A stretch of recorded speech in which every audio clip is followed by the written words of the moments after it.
Perezida wa Leta Zunze Ubumwe za Amerika Joe Biden mu rugendo rwe runagarukwaho cyane ubu ngubu mu Burayi mu bihugu bya Ukraine na Polonye yanabonanye noneho kandi agirana ibiganiro n'abandi ba perezida b'ibihugu 9 bihuriye mu cyo biso bwabo B9 cyangwa Bucharest 9. Abo ni bande n'iki bagamije mu kwihuriza hamwe?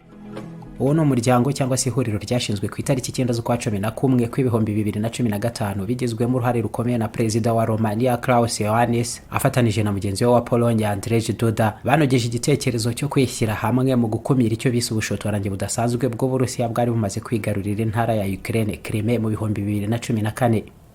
ngo basanze rero bose hamwe nk'ibihugu byahoranye n'Uburusiya mu bumwe bw'abasovieti n'ubundi Uburusiya ngo butazigera bureka kubashozaho intambara ndetse no kuvogera ibihugu byabo mu ntambara n'ubundi nk'ibera muri Ukraine. Umuryango bari bashenze ushyirwamo n'ibindi bihugu nabyo bifite ikibazo giteye nk'icyabo imbere y'Uburusiya kugeza bibaye noneho ibihugu 9 ubwo hajyamo na Bulgaria, Repubulika ya Czech, Estonia, Hungria, Latvia, Lithuania na Slovakia. Ihuriro riba Bucharest 9 cyangwa se B9 nkuko bakunda kuryita, aho bikumvikana neza ko niba barishyize hamwe umwanzi imbere yabo ari Uburusiya bahanganye nabwo, icyo gihe kandi umwanzi w'umwanzi nawe akaba inshuti muri ubwo buryo n'ibihugu nabyo by'imikoranire yihariye na Leta Zunze Ubumwe za Amerika, impande zombi zigahangana zityo n'Uburusiya muri ubwo buryo.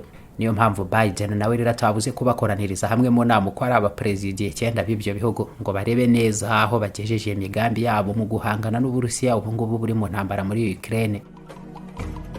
Ibyo byose ni ibihugu n'ubundi kimwe na Ukraine byahuranye n'Uburusiya mu bumwe bw'abasovieti cyangwa se byari mu ihuriro rimwe nabwo mu cyitwaga Pacte de Varsovie, cyari nka OTAN yari yobowe n'Abarusiya nayo igasenyukana n'ubwo bumwe bw'abasovieti, nawo wari umuryango w'ubufatanye mu bya gisirikare no gutabarana nka OTAN nyine yasigaye yidegembya yonyine nyuma y'intambara y'ubutita. Joe Biden rero abo bose mu kubakoranya atyo yanababwiye ko no kuba Uburusiya bwivanye mu basezerano ya New Start yo gukumira ibisasu kirimbuzi ngo bye gukwirakwizwa hose mwese cyangwa bigiraho birwanishwa mu ntambara. Ibyo nabyo ngo ntawe bikwiriye gukura umutima, ahubwo ngo ni nikosa rikomeye Uburusiya bwakoze nanone no kwibeshya na Kongo kudatandukanye cyane nuko bishutse mu mibare bagakora ikosa ryo gushoza intambara mu gihe kitari icyanyacyo muri Ukraine. Uko kwivana muri ayo masezerano ya New Start Leta Zunze Ubumwe za Amerika zari zifitanye n'Uburusiya ni icyemezo perezida w'Uburusiya Vladimir Putin yafashe kuri uyu wa kabiri nibwo yagitangaje ku mugaragaro.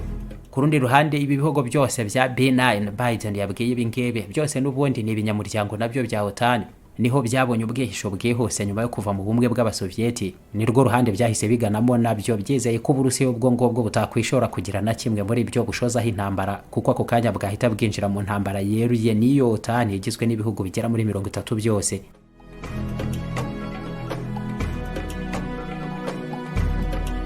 Naho nyuma yuko Vladimir Putin atangaje kuri uyu wa kabiri ko Uburusiya buvuye muri ayo masezerano ya New Start bwari bwarasinyanye n'abanyamerika, kuwa gatatu ako kanya n'icyemezo cyahise kinafatwaho umwanzuro wihuse n'inteko ishinga amategeko y'Uburusiya birashimangirwa ko ari uko nguko bigomba kugenda. Ubwo ayo masezerano nayo ahita ahindurwa imfabusa guhera ubwo ngubwo.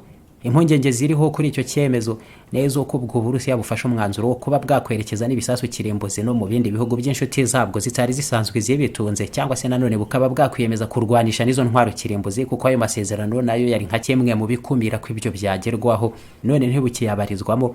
Byose rero bigashimangira icyo bagikomeza kugirwa n'abatari bake kwisigana byehose mu bihe ibisasu kirimbuzi bishobora gutangira kuraswa hirya no hino mu bihe by'intambara. Izo ni impungenge ku rundi ruhande zigabanywa no kuba Minisiteri y'Ububanyi n'Amahanga y'Uburusiya nayo yahise itangaza ko nubwo Uburusiya bwavuye muri ayo masezerano bari bafitanye n'abanyamerika, ariko kandi ngo bakomeza guharanira ko ibisasu kirimbuzi nk'ibyo ngibyo bitagiraho biraswa cyangwa ngo bikwirakwizwe no mu bindi bihugu bitari bibitunze kugeza ubu ngubu.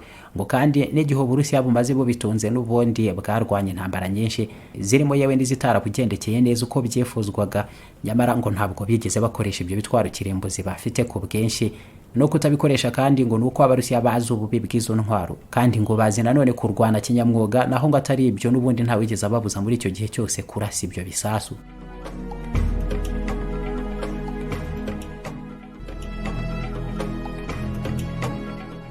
Kuri uwo mwanzuro rero Uburusiya bwafashe wo guhagarika imikoranire yose n'abanyamerika muri ayo masezerano ya New START, Joe Biden avuga ko ari amakosa akomeye cyane Abarusiya bari gukomeza kwishoramo. Avuga ko Putin ameze nk'uwihebye burundu kubera ko intambara yatangije isa niyamunaniye kandi yarayitangiye yibwira ko ari ibintu bizamworohera kandi byihuse, ngo akibwira ko umuryango wa OTAN ufite intege nke kuko yabonaga ubutegetsi bwariho muri Leta Zunze Ubumwe za Amerika bwari bwaratangiye kugaragaza ko butari bukitaye cyane kuri OTAN, ndetse n'ibihugu bimwe byo mu Burayi nk'Ubufaransa bugatangira kugaragaza ko OTAN ari umuryango ushaje ngo iteye nk'umurwayi uri muri koma n'ubwonko bwenda gupfa. Aho rero Biden akavuga ko Putin yaba yaribeshye ko OTAN kuko yarangiye kandi itazabasha gushyira mu bikorwa inshingano zayo ngo irengere Ukraine kuko wenda atari n'umunyamuryango wa OTAN, nyamara ngo yaniyibagije cyane ko OTAN idashobora kureka no kurengera ibihugu by'inshuti zayo niyo byaba bitabarizwa muri uyu muryango cyangwa se bitaranahinduka ibinyamuryango byuzuye.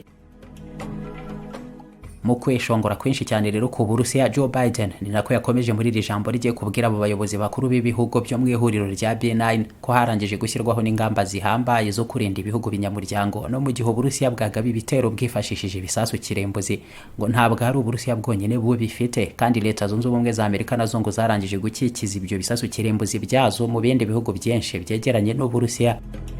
Avuga ko Uburusiya bwarangije gusobanurirwa neza ko butagiraho burasi ibisasu kirimbuzi ngo nabwo bubyivana imbere butabirashweho, ngo byaba ari igikorwa cyo kurimbura no kurimburwa cyari nk'Uburusiya bwitangirije ubwabwo. Ibyo Biden yongeye kubishimangira ko ubutegetsi bwa Leta Zunze Ubumwe za Amerika bwarangije no kubisobanurira Uburusiya kandi buzi neza ko ari uko nguko bimeze atari ukubukanga na gato. Rero ngo abantu batuze niyo Uburusiya bwakwivana mu masezerano yo kutarwanisha intwaro kirimbuzi nk'izo ngizo, n'ubundi ngo ntabwo buzegera bugiraho burasi ibisasu kirimbuzi nk'ibyo ngibyo, ngo ntabwo cyaba icyemezo bwahitamo gutyo gusa mu buryo bworoshye kuko bushaka gusa gukora intambara.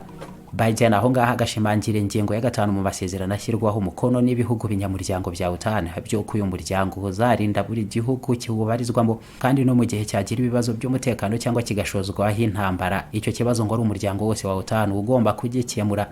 Ibyo rero ngo bizatuma barinda buri santimetero kare imwe y'ubutaka bw'ibihugu bya OTAN. Ibyo ngo ntabwo ari ibintu bishobora kuvanwaho na rimwe n'ibikangisha ibyo ari byo byose, yewe niyo byaba iby'ibitwaro kirimbuzi cyangwa se gukanga abandi ku Burusiya bugaragaza ko bwabatangizaho intambara cyangwa bukarasa nyine n'ibyo bisasu kirimbuzi.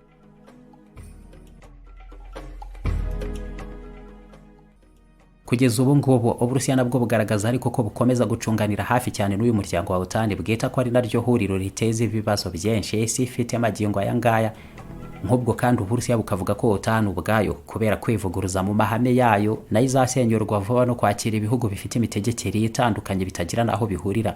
OTAN ngo n'umuryango udasobanutse na gato uhuriramo ibihugu nka Turukiya n'Ubufaransa icyarimwe nabyo bitagira icyo bihuriraho mu mitegekere yabyo, ahubwo bihindukira nabyo bikaba bihanganye mu bitari bike mu bibera hirya no hino mu isi. Cyangwa nanone nguka mu muryango Turukiya ihuriramo n'Ubugiriki nabyo ari ibihugu bihora byenda kurwana. Ubutegetsi bw'Uburusiya bunavuga ko kwakira Finland na Sweden nk'ibihugu binyamuryango ngo icyo ngicyo bisa naho ari nacyo cyanyuma kizashyira iherezo kuri ubwo buhangange OTAN nayo ikomeza kurata. Hagati aho ngaho ku bijyanye kandi n'intambara muri Ukraine ituma n'izi ngingo zose zikomeza kuzamurwa. Putin witabiriye kuwa gatatu imwe muri konsere rutura ziri gutegurwa hose mu gihugu mu Burusiya mu gushyigikira ingabo zabo ziri mu ntambara muri Ukraine. Yaragize ati ariko ubundi ninde uvuga ko ingabo zacu ziri ku butaka bwa Ukraine? Aho ziri hose muri icyo gihugu hahoze n'ubundi ari mu Burusiya. Abahatuye n'Abarusiya bavuga ikirusiya. N'ubutaka bwacu amateka arabyeze ko ari ubwacu na bene wacu, ahubwo abanya-Ukraine bangurunuka Abarusiya bakitandukanya nabo, ahandi hasigaye hose tutari bazahashinga igihugu cyabo natwe tugumana aho handi hose hahoze ari mu Burusiya kandi haracyari mu Burusiya kuko n'ubundi abahabarizwa nabo nuko nguko basaba ko ibintu bisubira uko byahoze kuko bananiranywe burundu n'ubutegetsi bwa Ukraine bukomeza kubavangura no kubica. N'Abarusiya bagomba kubarizwa ku Burusiya bwacu n'ibice batuye. Mu gihe kandi intambara noneho yujuje umwaka wose irwanwa, vuba nibwo haherutse kugaragazwa ko Ubushinwa nabwo bwiteguye gufasha Uburusiya bo bwoherereza intwaro, mu gihe politiki Ubushinwa bwari bwarakomeje kugenderaho ariyo kutagira uruhande bubogamiraho n'ubwo bukomeza kwemeza ko impamvu zatumye Uburusiya butera Ukraine nazo zumvikana cyane. N'Ubushinwa nabwo rero busa n'ubuhindura iyo ngingo bukaba bwiteguye gufasha Uburusiya muri iyi ntambara, ariko byose nta kiremezwa nanone kugeza aka kanya. Abashinwa bo baracyabyigengeseramo bagenda buhoro buhoro. Ubushinwa kandi buremeza ko busanga ubufatanye bwabwo n'Uburusiya ari ikintu cyangombwa kandi isi yose ikeneye atari ibyo bihugu byombi gusa, kuko ibyo ngibyo ngo ari ibintu bifungura amarere ndetse no gushaka kuganisha ibintu byose mu mujyi umwe mwese bikorwa n'Abanyamerika n'abafatanyabikorwa babo bari mu muryango wa OTAN. Ibyo birashimangirwa na Wang Yi, umujyanama wa perezida w'Ubushinwa Xi Jinping mu bijyanye n'imibanire n'amahanga, nawe wari uri mu ruzinduko yagiriye mu Burusiya muri iki cyumweru. Yanongeyeho kandi ko igitsure cyose cy'amahanga kidahagije kugira ngo ubucuti ibi bihugu byombi Uburusiya n'Ubushinwa bifitanye bugire icyabuhungabanya. Waba utunze ibikoresho bya Apple ukaba ugihangayikishwa n'amasharijeri apfa buri kanya? Hari amakuru udafite. iFix Technology Limited imaze imyaka irenga 5 ikemura mwene ibyo bibazo. Ubu tuvugana kanda wa/ifix.rawa bikemuka ko kanya. Ku bindi bikoresho byose bya Apple nta handi wabariza, ni muri iFix Technology Limited. We are Apple devices experts. Interineti n'imbuga zayo miliyari 2 zimaze kuyishingwaho. Ni henshi cyane wagira ibyo usoma, ureba cyangwa wumva, ariko hakaba n'imbuga zihariye ukwazo ukwiye gusura buri munsi. Nkurangiye wa/isheja.com, amakuru agezweho cyane mu Rwanda no mu mahanga, ubumenyi, imikino n'imyidagaduro. Uradusanga kandi kuri Facebook na Twitter isheja.com. Unaduhamagare kuri 0792 36 0582.